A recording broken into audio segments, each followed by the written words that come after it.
Hello বন্ধুরা, মণিকর্ণ চ্যানেলে আপনাদের সবাইকে স্বাগতম। বন্ধুরা, আজকে আমি দেখাবো ব্লাউজ ফিটিংস করা ও ব্লাউজে ফিটিংস সেলাই দেওয়া। তো দেখুন, প্রথমে ব্লাউজটাকে আমি উল্টে নিয়েছি, আর এটা হচ্ছে আমাদের ব্যাক পার্ট।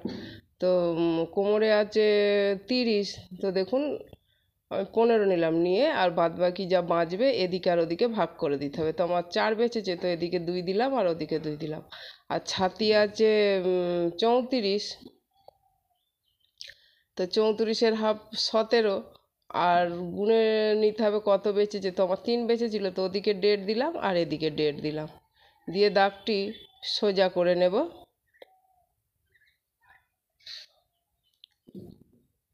এই দেখুন, দাগটি মিলিয়ে দেব। আর মুহুরি আছে 10, তো এখানে আমি 5 ইঞ্চ 2 সুত নেব, মানে একটু আমি লুজ রাখবো, আপনারাও এমন লুজ রাখবেন, তাহলে সুন্দর ফিটিংস হবে। আর দেখুন, দাগটি এইভাবে মিলিয়ে দেব। আর এই হাতাটিও তাই, 5 ইঞ্চ 2 সুত নিয়ে দাগটি মিলিয়ে দেব। দেখুন, আর ব্লাউজের হাতাটা একটু এইভাবে টেনে নেবেন, নিয়ে এই দাগটি মিলিয়ে দেবেন। তো দেখুন কত সুন্দর ফিটিংসের দাগটি আমার হয়েছে। তো এবার দেখুন, আমি বল পিন আটকে নেবো। আর আপনারা তো জানেনই যে ব্লাউজ ফিটিং দেওয়ার সময় আমি বল পিন এরকম আটকে নিই, তাহলে কাপড় এদিক ওদিক হয় না, সুন্দর ফিটিংস হয়। তো এদিকেও আটকে নিয়েছি, তো এবার এদিকেও আটকে নেবো। আর কোমর পট্টিগুলো দেখছেন তো, উপরের দিকে আছে মানে পট্টির মুখগুলি।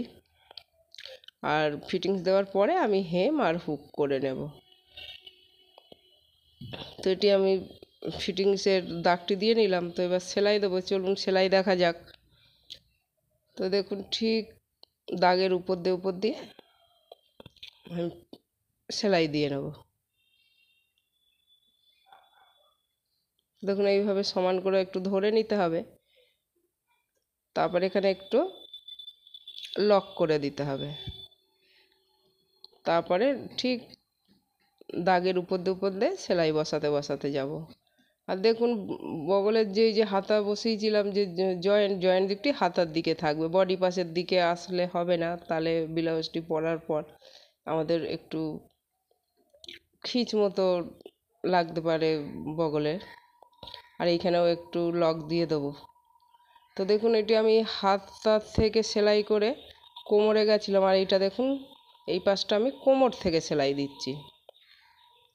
তো এখানেও একটু লক দিয়ে নেব, তারপরে আস্তে আস্তে দাগের উপর দিয়ে সেলাই বসাতে চলে যাব। আর দেখুন, এই হাতাতেও এই জয়েন্টটি হাতার দিকেই থাকবে, বডি পাশের দিকে গেলে হবে না। আর এইখানেও এরকম করে সমান করে ধরে নেব, নিয়ে লক দিয়ে দেবো।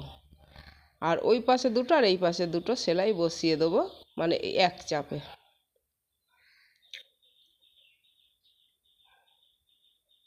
তো দেখুন, আমার ফিটিং সেলাই দেওয়ার ওই সেলাইগুলি আমার এক্সট্রা সব দেওয়া হয়ে গেছে। এবার ব্লাউজটি উল্টে নেব। উল্টানোর পর দেখুন, আমার ব্লাউজের এই লুক এসেছে। আর দেখুন, এইভাবে পরে আমি আয়রন করে নেব। আর আপনারা তো জানেনই যে এই পার্টটি আমি কোমরে আলাদাভাবে বসিয়েছিলাম, কি সুন্দর মিলে গেছে, বোঝাই যাচ্ছে না। আর বন্ধুরা, ভিডিওটি দেখে যদি ভালো লাগে লাইক কমেন্ট শেয়ার করবেন, আমার চ্যানেলটিকে সাবস্ক্রাইব করবেন। ধন্যবাদ।